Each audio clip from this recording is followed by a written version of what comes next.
Rashaan Evans is heading into the final year of his rookie contract, and he's shown flashes of really good play, but he hasn't had the level of consistency that you expect from a first-round pick. In both pass coverage and run defense, there's a few things that he does really well and a few things that he struggles with. So we're going to take a look at both of those, starting with pass coverage. Most of Rashaan Evans' worst plays in pass coverage came when the Titans ran cover 3, and most of his best plays were in cover 2, which you might think seems kind of random because zone coverage ability should be pretty consistent across the board, but Rashaan Evans actually ranked 88th among qualifying linebackers in EPA per play in cover 3, but he was 29th in 2 high coverages. There's a couple reasons for this. First of all, cover 2 has 5 underneath defenders, so this 10-yard region is split up into 5 different zones that each player is responsible for. With cover 3, you're taking one of those underneath defenders and dropping him deep, so you only have 4 underneath defenders and each player has more ground to cover. And then linebackers have a lot more complex pattern match rules for cover 3, and Evans seems to struggle following these, which causes him to play a lot more timid. Let's take a look at some cover 3 examples to show you what I'm talking about. On this play, Tennessee's in cover 3 weak, meaning the free safety's coming down to play the curl flat. Evans is responsible for the weak side middle hook, but the Texans are in a 3x2 formation, so he needs to follow what's called the 3 up is 3 rule and take this number 3 receiver man-to-man if he runs a deep crosser. Deshaun Watson is able to look Evans off and widen the throwing window over the middle. Evans needs to be over here to close up the passing lane, but you can see at the time Watson gets rid of the ball, Evans is kind of in no man's land because he's gotten taken out of the play. Here's another cover 3 look against the Colts where Rashaan Evans and Jayon Brown both do a pretty bad job reacting to play action, and I'm never going to criticize a linebacker for biting on play action because they have to defend the run. But you have to, number 1, recognize the play fake quickly, and number 2, you have to recover into a deep drop as soon as you realize it's a pass. So Evans bites, and at this point he sees that Phillip Rivers still has the ball. He needs to immediately get depth and start working through his coverage assignments. You've got a flat route that's covered and Michael Pittman coming open on a deep cross. Pittman's route originated from Evans' side, so he needs to be the one to wall it off, and Jayon should cover this underneath route. Either way, this amount of space over the middle of the field is just not going to give you any chance to defend the pass.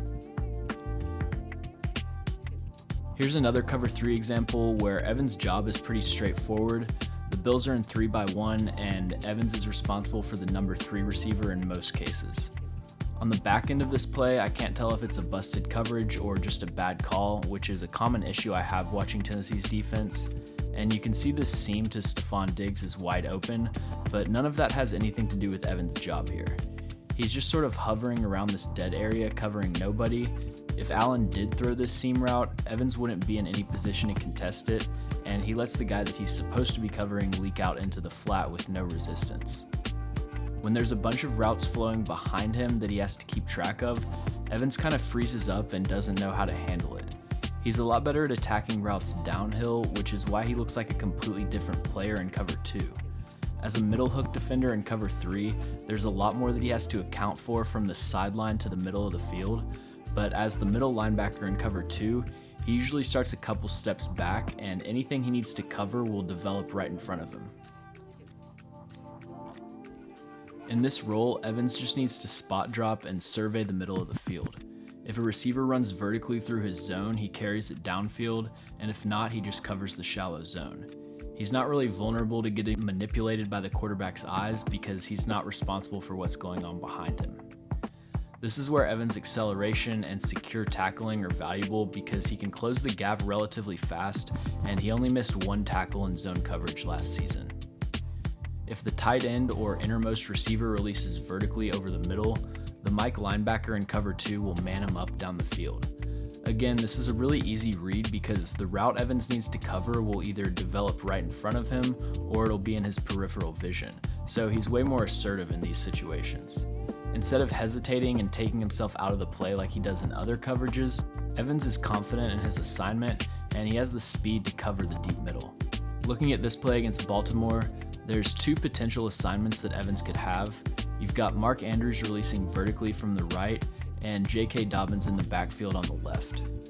As Andrews approaches him, Evans keeps him covered while making sure Dobbins isn't releasing outside for a screen. Once he sees that Dobbins is staying into block, Evans turns his hips and runs with Mark Andrews downfield.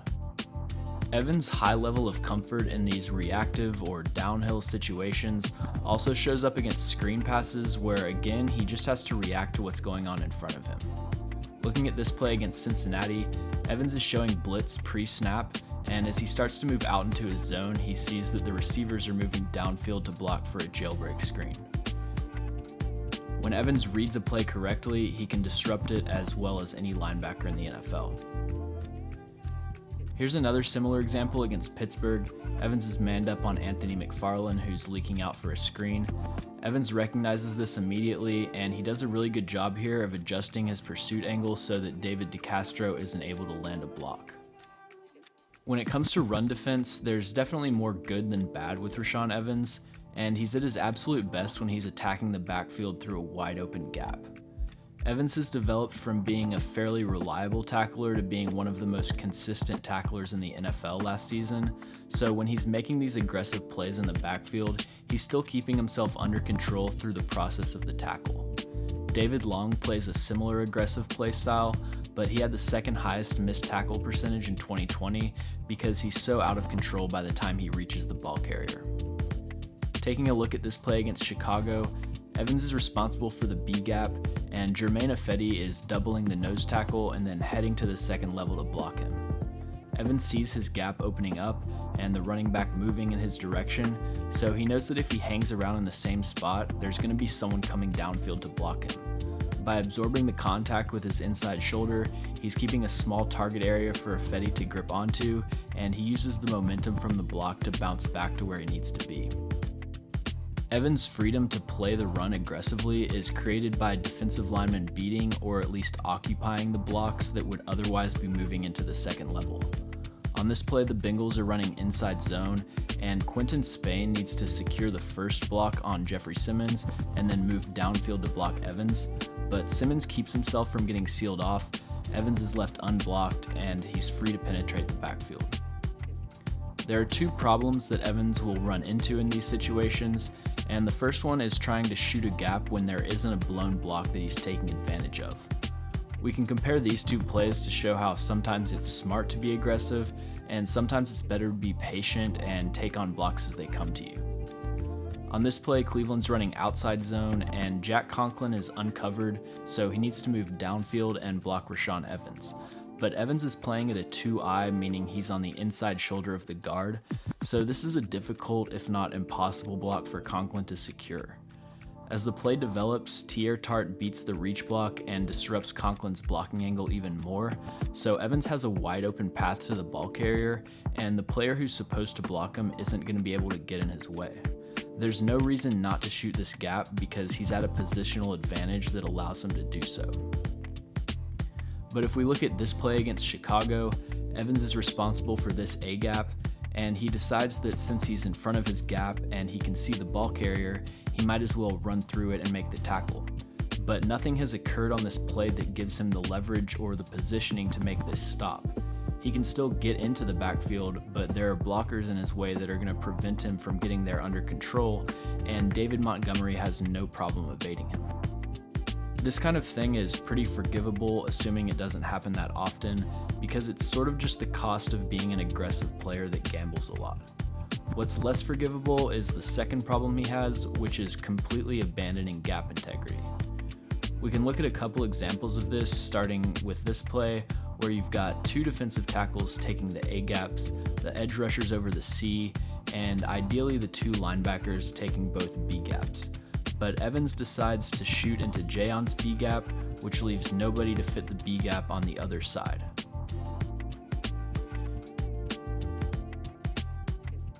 Here's another example against Indianapolis where Rashaan takes Jayon's gap and leaves his gap completely wide open.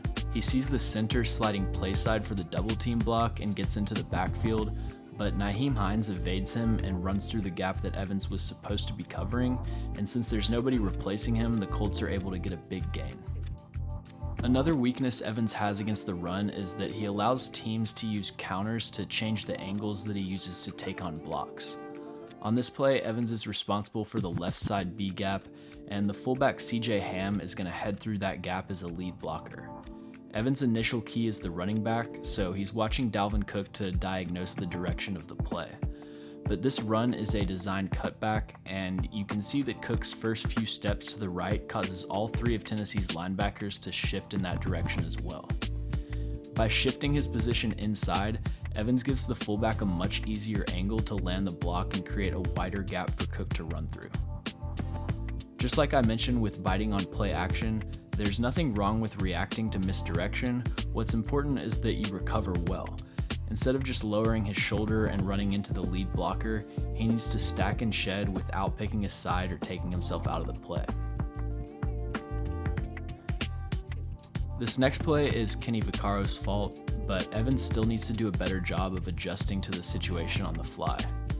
Minnesota's running counter tray, which I discussed in more depth in the Bud Dupree video if you're interested, and Evans doesn't actually bite on Cook's false step here, but Vaccaro does, and it causes him to be out of control by the time he takes on his block. At this point in the play, Tennessee should have their run fits taken care of, with Vaccaro taking this gap and Evans taking this gap, but since Vaccaro has taken himself out of the play, Evans now has two gap responsibility until Byard can fill the other gap. His ideal reaction here is the same as the last play that we talked about, where he needs to stack the block without picking a side and just wait for Cook to come to him. But if he does pick a side, you should always prioritize setting the edge and funneling everything back inside. So even though he had to make a split-second decision here, he ended up making the worst choice possible. I think linebacker is the most difficult position to play in the NFL outside of quarterback because you're responsible for so many things simultaneously, and most of today's offenses are built around attacking the middle of the field. So it's super common to see linebackers that have all of the physical tools, but they just can't get the game to slow down for them. When Rashaan Evans has a simple assignment and he can just react and play fast, he's a really good linebacker. But as soon as you start to add more responsibilities and decisions that he has to make, he either slows down and plays timid, or he keeps the same level of aggressiveness while doing the wrong thing. His ability to tackle and take on blocks will most likely keep him as a starter as long as he's here, and as far as Tennessee's defense goes, he was far from the biggest issue that they had last season. The Titans will have some interesting decisions to make at the linebacker position next offseason, with Evans and Brown both hitting the market. I think if Monty Rice is able to get some playing time and he performs well, it would make the front office a little more comfortable letting one or both of them walk. Either way, thank you for watching, and if you like my videos, subscribe and follow me on Twitter. Also, let me know in the comments how you think the linebacker position should play out going forward.